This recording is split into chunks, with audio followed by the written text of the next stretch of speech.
Of course, if you have a college degree, it's actually even worse right now because the unemployment rate for recent college graduates rose to 9.3% in August, which is up from 5.4% in January. So just since the start of this year, the job market has gotten twice as bad for you if you're a recent college graduate. And a lot of young people today are saying, look, I feel like I've been lied to by everybody that told me I needed to go to college in order to get a good job and be competitive in the workforce. If even graduates from Ivy League schools couldn't land an entry-level job, then it's safe to say that we have a lot to worry about.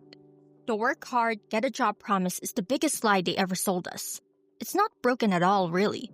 If anything, it's working perfectly. It's designed to keep you compliant, sending out hundreds of applications like a good little worker bee, while companies post record profits and fake job listings that begin to catch dust after many idle months. You did everything they told you to, but the system is actively filtering you out. This is essentially the calculated dismantling of your value as a worker, and they're laughing all the way to the bank, all while you scramble to get something to even put in the bank. According to the Bureau of Labor Statistics, there are 7.7 million jobs available throughout the United States, causing headlines of a national labor shortage. And yet, 81% of hiring managers admit to posting fake jobs, with 1.7 million ghost jobs being listed just on LinkedIn alone. Not too long ago, we were joking about unemployment. We've got people dressed as job applications chasing you down during doom scrolling. We've seen many claim to be the unemployed final boss. Hell, we even witnessed the word job get jokingly treated like a slur, or some kind of unspoken horror. According to the Wall Street Journal, Gen Z graduates are facing the worst job market in over a decade. The 3-month moving average unemployment rate for recent graduates currently sits at around 5%, slightly above the national average of 4.2%. And boy, what a horror it is. In the US alone, unemployment rates have been rising to alarming levels. We've been joking, but like I've said before, some jokes are really half meant. So, you're spending hours tailoring your resume, writing dozens of cover letters that nobody will ever read. And for what? To apply to a job that doesn't even exist. Welcome to the ghost job economy, where nearly half of all job listings are complete fabrications. Companies do this to create the illusion of growth for their investors, or to collect a database of resumes for these so-called future opportunities that never ever come. It's psychological warfare. You're essentially playing the lottery every time you hit submit, and the house always wins. Job boards are complicit in this too, of course. They make money from every listing, so why would they ever verify a job is real? They have zero accountability. They're profiting directly from your desperation. It's an entire industry built on selling you false hope. You spend days perfecting applications for roles that were filled internally months ago, or worse, were never intended to be filled in the first place. Like, they are literally just there for the sake of keeping appearances. As it turns out, employers have a lot to gain from this, and so a lot of them are doing it. According to a survey on resumebuilder.com, 40% of companies have posted a fake job this year, and 30% currently have active fake listings. Most outrageously, 7 out of 10 hiring managers say that they think these practices are perfectly morally acceptable. But why are they doing it? Well, perhaps this should have been the most obvious point, but for starters, they're farming data. Collecting up job seekers' personal information to do really whatever they want with, and storing it so that yes, if the time comes when they actually are hiring at some point in the future, they can sift through and pick the best people for the job. The whole process is designed to make you feel like you're the problem, that you're not trying hard enough when in reality, you're just sending your work into a void designed to consume it. They want you dependent, coddled with absolution that a paycheck is coming. You won't look for or desire for more. And the psychological toll is the point. They want you exhausted. They want you defeated. A demoralized workforce is a compliant workforce. You know what they say about desperate people? They will do anything to get to the point they want to be at. So if employment is that one itch you're frantically trying to reach, then they'll leave you to itch for a damn while so that you grab the very first scratcher that you find.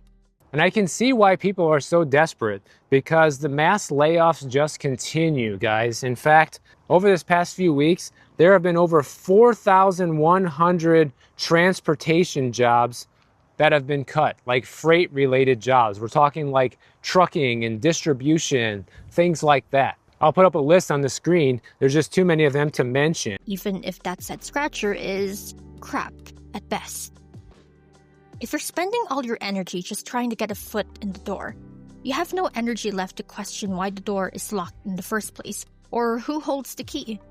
It's a genius, albeit cruel, strategy. Make the process so inhumanely inefficient that people just give up and accept whatever lower-paying gig works out of sheer desperation, because it gets to the point where you think, well, something is better than nothing.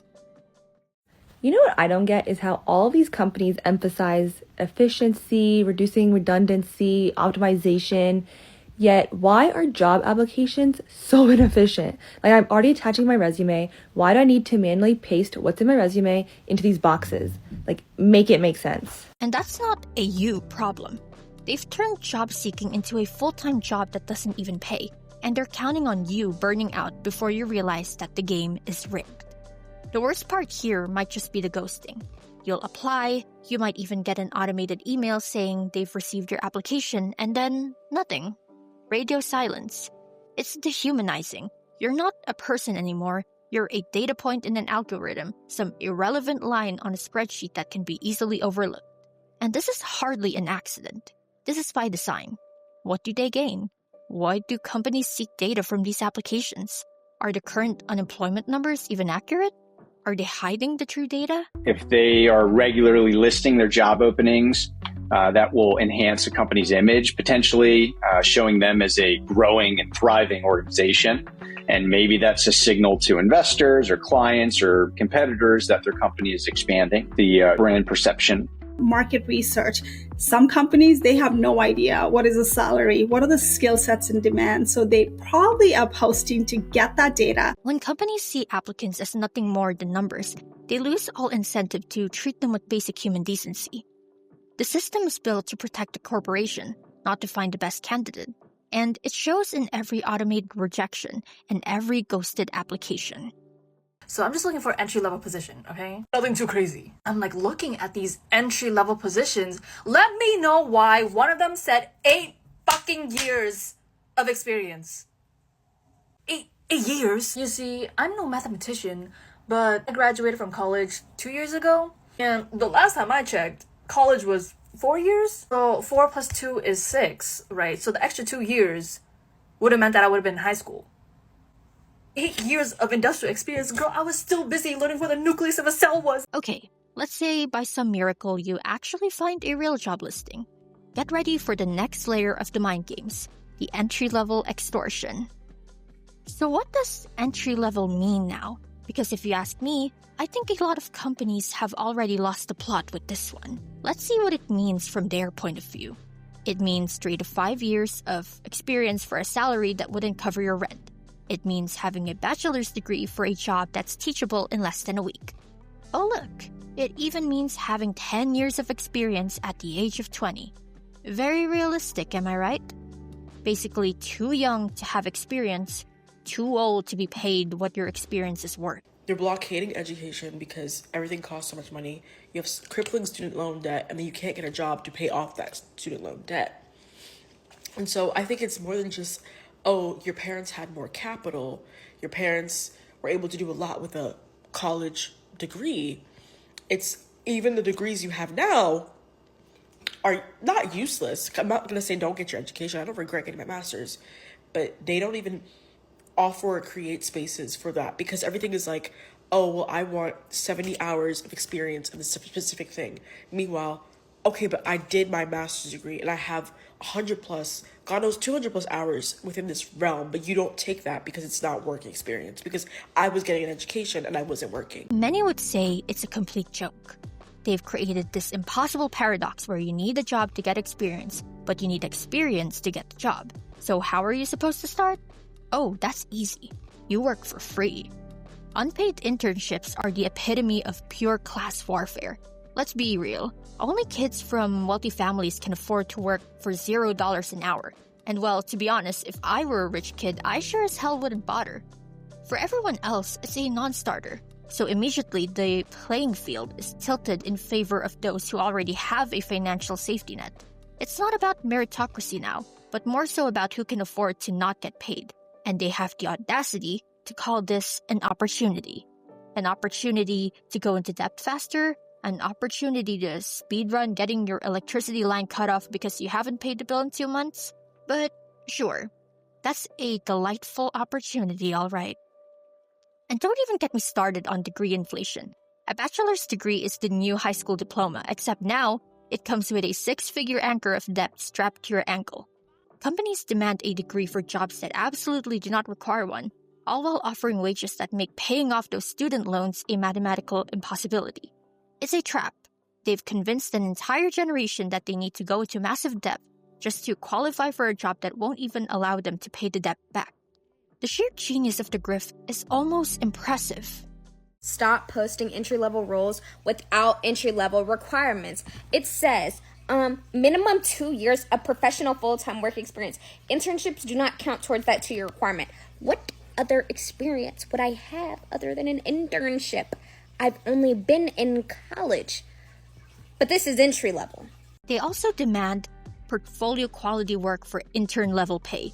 I've seen job postings asking for samples of professional work, fully developed campaigns, or complex coding projects, all for an entry-level position, quote-unquote, that pays $20 an hour. I've even seen some demand for trial work, which wouldn't be half bad for those without a portfolio yet, until you realize they're asking for a month-long, fully detailed company plan that needs to be submitted tomorrow at 8 a.m. sharp, or else you won't be considered for their fancy schmancy job opportunity. They want senior-level output at junior-level compensation. It's entitlement at a galactic scale. They want you to have already done the job for free somewhere else just to prove you're worthy of doing the job for them in exchange for crumbs.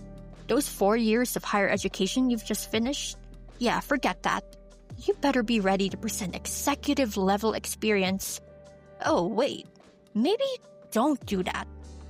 Because surprise, surprise, they won't hire you either if they deem you too experienced, since the logic here goes, well, if you're already so experienced, that makes you more susceptible to leave early to chase down a better opportunity fit for your years of experience. The job market sounds more and more obnoxious the deeper we go, because it does.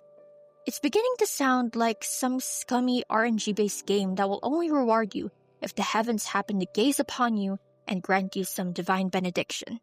This all leads to the most important factor of all, the one everyone knows and has already low-key accepted deep down, the connection economy.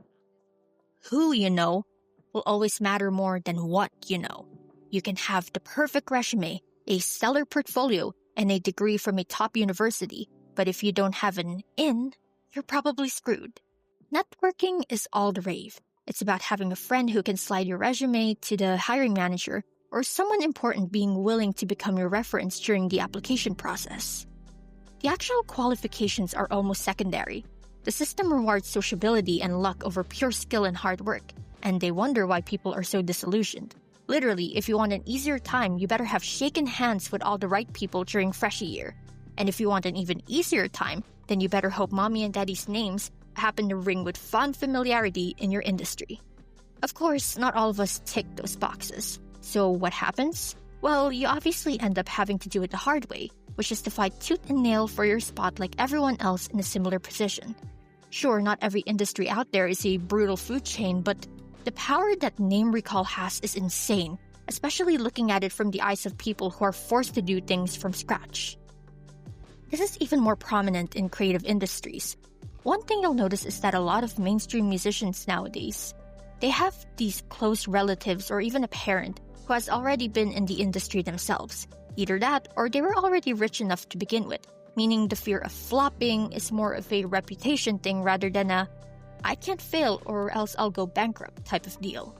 I've noticed that we are unconsciously kinder to people who don't seem to come from privilege. When we learn that an indie artist whom we admired for their uniqueness and rawness have rich parents and a major label behind them, we start to question everything. Suddenly, a lack of vocal training doesn't seem like a charming quirk anymore. It just feels inexcusable. Or that gritty, artsy movie we thought was bold and experimental, now it just looks like a lazy, self-indulgent project by someone who could have allocated the budget to make a better looking movie. I mean, why else would people joke about not asking modern indie artists who their parents are? The nepotism is there. And let me say, I can't even be mad at the people who make use of their connections, especially if they had the passion and skills to begin with.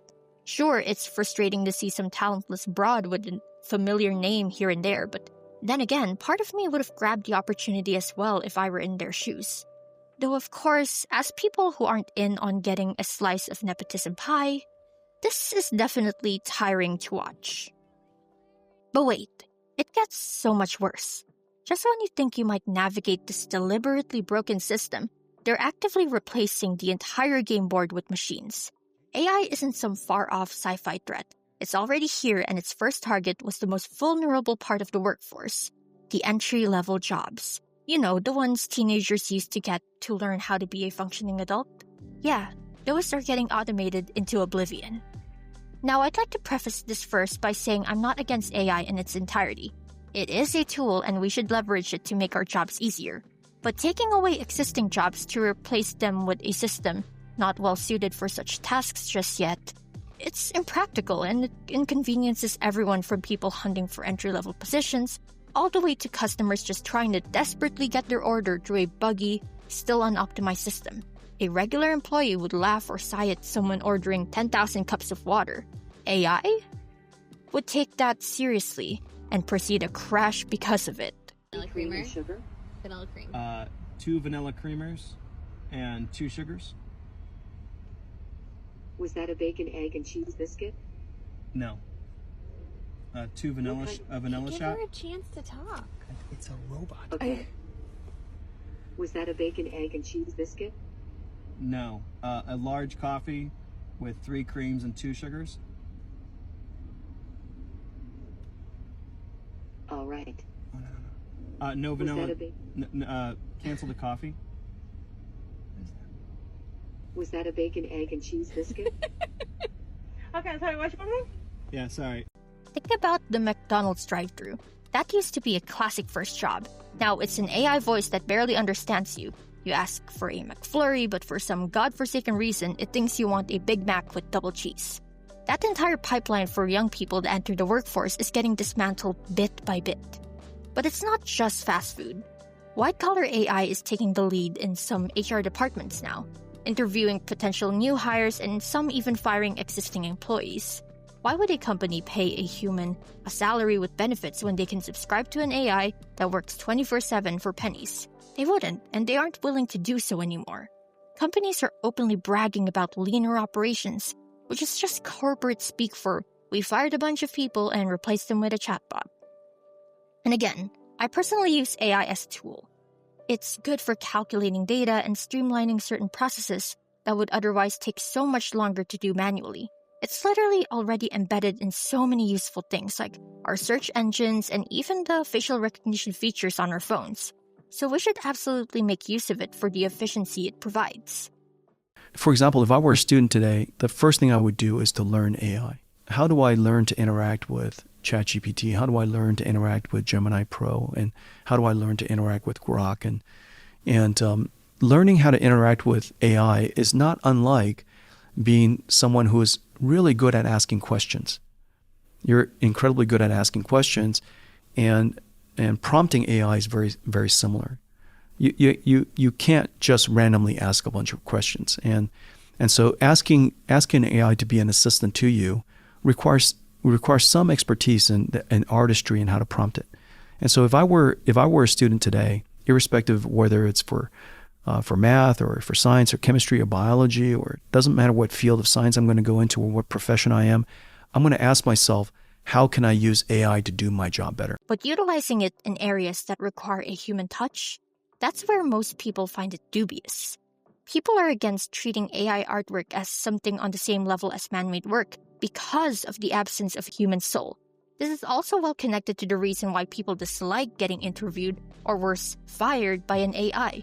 Because really, isn't it insulting to be treated as if your presence wasn't relevant enough to be given direct acknowledgement by a person who could better understand nuance and empathy? The lie they keep telling is that AI will create new jobs. Sure, it'll create new jobs for the engineers building them, but it's not creating new jobs for the cashiers, the call center agents, or the data entry clerks it's replacing. That's a net loss. They're eliminating entire rungs of the career ladder. You can't start at the bottom if the bottom doesn't exist anymore. UPS just laid off 48,000 people.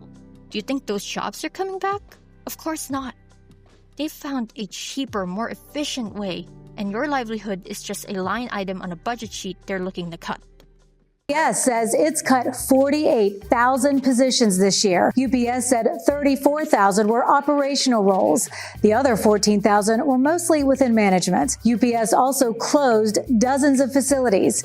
It reached a new agreement in January to lower the amount of Amazon shipments it... Naturally, if you chop off the first few dozen steps of the ladder at the bottom, how would people down there climb up? This is the brutal efficiency of capitalism with no safety nets. It's this tragic prophecy where the goal is maximum profit with minimum human involvement. They're not even hiding it anymore, because they want you to be A-okay with it. The writing is on the wall in plain text. You are an expensive, problematic variable that they are actively working to eliminate from the equation. The system is beyond just broken for you, because it's now being rebuilt to explicitly exclude you in the future. The promise of work hard and you'll be fine is dead, because the work itself is being automated out under your nose. It doesn't matter if you're extremely hardworking. Plenty of people in rougher areas are already that, but they're still scraping by for a single meal. It doesn't matter if you're very intelligent, because unless you innovate something groundbreaking, they'll still find ways to use something, anything cheaper than you. You have no interest in changing a world that suits you so well. People at the top won't be privy to changing the system. Why? So the question lies here. What's left? If traditional stepping stones are deliberately getting demolished and the entry points are being erased, your only option is to adapt or get left behind. It's less about playing the game better, but more about realizing that the old game is over. Now, our only saving grace is finding a new one. Upskilling is just damage control at this point. You need to learn what AI can't easily replicate. Creativity, more physical hands-on tasks, nuanced interpersonal interactions. At the same time, you now also need to take advantage of the things AI can do to make your tasks easier. You now are incentivized more than ever to explore niche careers that haven't been completely algorithmized yet. Look for and consider the fields where human connection and judgment are still at the forefront. Let me remind you, AI is yet to get the chance to experience human experiences in our shoes. It can do a number of complex things, but can you imagine it replacing members of the jury? Can you imagine it tending to patients with the same intricacy as a human caretaker would? While AI progresses very fast, it still is limited by the absence of humanity. On paper, or well, on screen, it can mimic it, but there's a good reason as to why experts think it can't hold a candle to, let's say, a human therapist. As you can see, the nuance just isn't there yet. Us people can recognize off patterns in human behavior more easily because we are humans. And until AI advances so much so to the point of gaining sentience and the ability to intermingle with us every day, it can't learn these things nearly as effectively just yet. But aside from all that, what else could be done to soften the blows this job market keeps throwing? Well, here comes the point wherein you need to play the rigged game by following part of its absurd tutorial.